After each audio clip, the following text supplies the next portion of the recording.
We look at a face, not just the shape of eyes and lips, but the quiet details that linger in every line, every shadow. There's something mesmerizing about a portrait, not just a representation of the face, but a blend between observation and insight. Portrait art translates identity into narrative undertones that linger long after the work is done. Is it the accuracy of form, the fidelity of resemblance, or something more abstract, a flicker of unseen personality?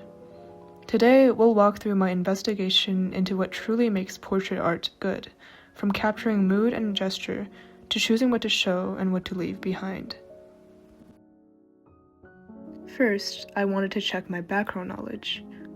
I recalled many portrait paintings I had seen, and almost always, the most striking features were the eyes. You may have heard that eyes are the windows to the soul, and sometimes they are all you need to tell a story. To test this theory, I sketched 7 eyes expressing 7 emotions: joy, anger, sadness, fear, shock, surprise, and apathy. Then I created a poll asking what emotion people thought each eye was expressing. The results were mixed, generally alike, but also inconclusive.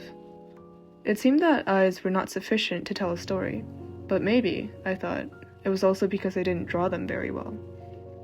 I shifted my focus to facial anatomy as a whole, and decided to search up some muscle diagrams of the human face. I quickly realized that this was completely unnecessary, so I decided to take a different approach. What people often don't understand about the human body is that everything can be broken down into shapes. When artists see a face, they see a framework of ratios and geometry. Surprisingly, art contains a lot of math. A subject is first dissected into lines and planes. Certain ratios must match, such as the space between the nose and eyes to the space between the nose and mouth.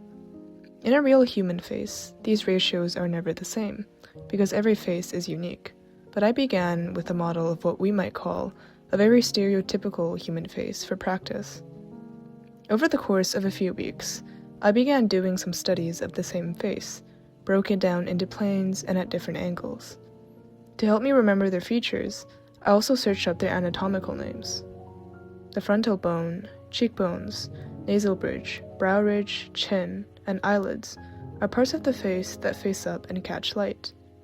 Then we have the eye sockets, the mental crease, the maxilla, and the mandible, which are often shadowed because they face down.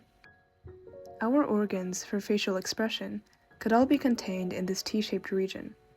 Finally, I did a study of a Greek statue, because I also wanted to practice some lighting. All of this didn't really teach me anything about portraits specifically, though.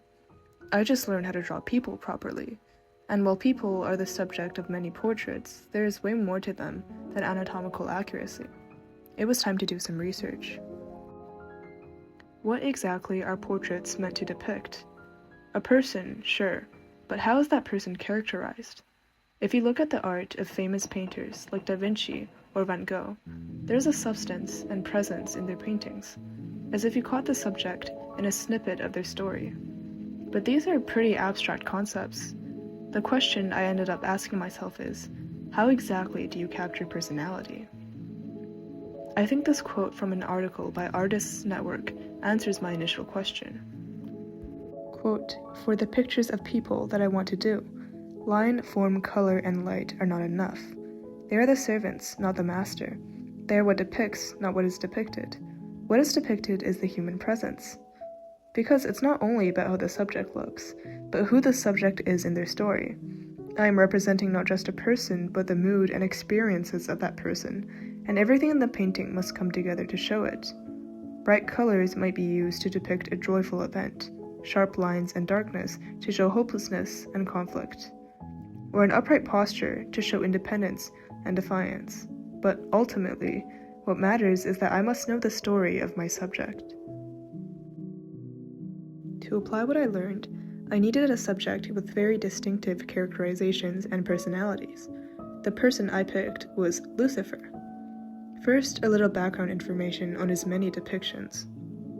Lucifer in Christian theology is often identified with Satan, the first angel who rebelled against God and was cast out of heaven.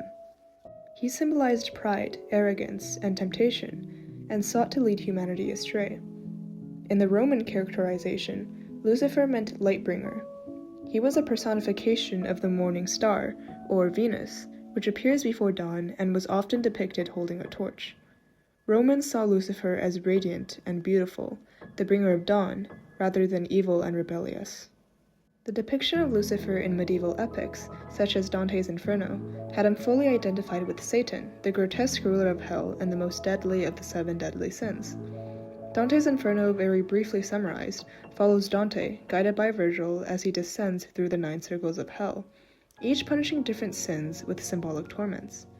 At the very bottom, in the frozen lake of Cocytus, Dante finds Lucifer, a giant monster with 3 heads and 6 wings, consuming history's greatest traitors, like Judas, Brutus, and Cassius. Lucifer in the story represents despair, impotence, and betrayal, the source of all evil. This depiction is contrasted by John Milton's Paradise Lost, which tells the story of Satan's rebellion and fall from heaven, his plotting against God, and his temptation of Adam and Eve in Eden. Here, Lucifer is written as a tragic and sympathetic anti-hero, illustrated by his famous declaration, "Better to reign in hell than serve in heaven."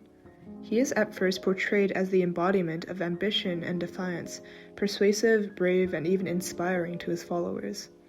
His desire for self-determination and resistance to tyranny is very human, which mirrors his appearance as a very handsome individual.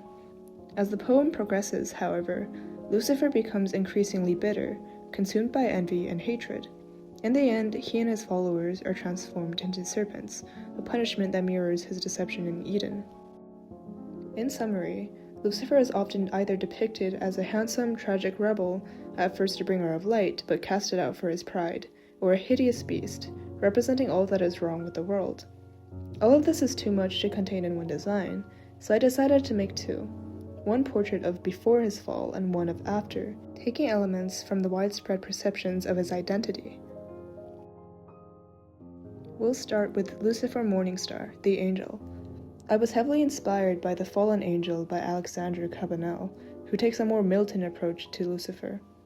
Here, Lucifer is a youthful, muscular, almost idealized male figure, painted with the beauty of a classical hero.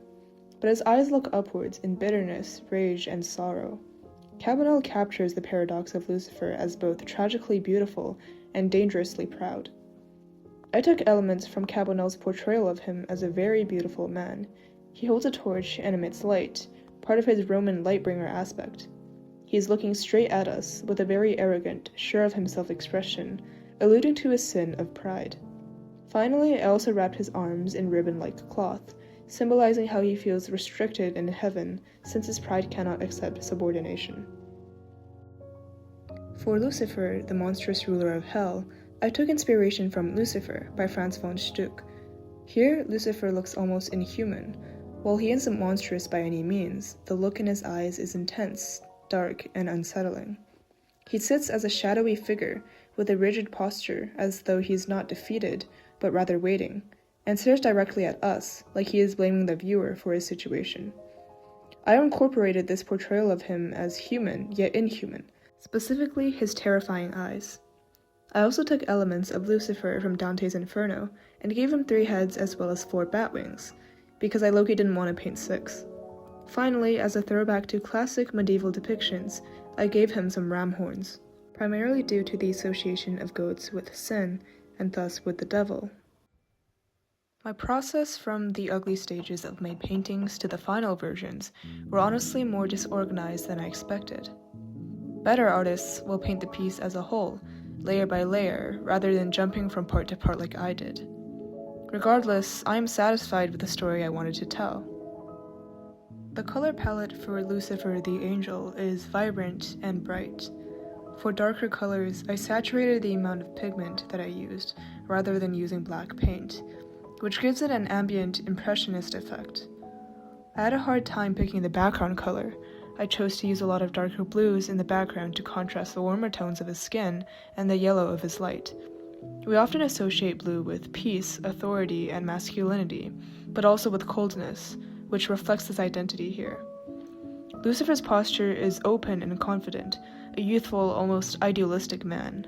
The light in his eyes makes him look almost naive, untouched by darkness, yet his expression carries an element of mischief or maliciousness, indicating his multifaceted personality as both bringer of light and the embodiment of pride. The color palette for Lucifer, the ruler of hell, is all darkness and dirty colors. There's a lot of browns and blacks melting together until all that shines through are his eyes. In direct contrast to the lively human eyes I painted for Milton's depiction of Lucifer, Lucifer's eyes here are demonic and unearthly. There's a light in them too, but the light seems to come from within, and the shrunken irises stare straight at the viewer, accusing us of something. Lucifer's posture is hunched, stiff, and defensive, his body slightly emaciated, yet his dark expression contradicts his posture.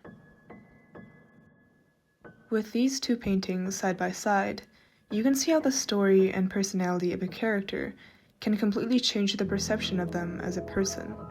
No matter which version of Lucifer you favor, one thing is clear. Portraits aren't just about what the subject looks or doesn't look like. It is also about the complexity of their identity. We mold our portraits with the narratives that we want to depict, and that is what makes them come alive. Thank you for listening.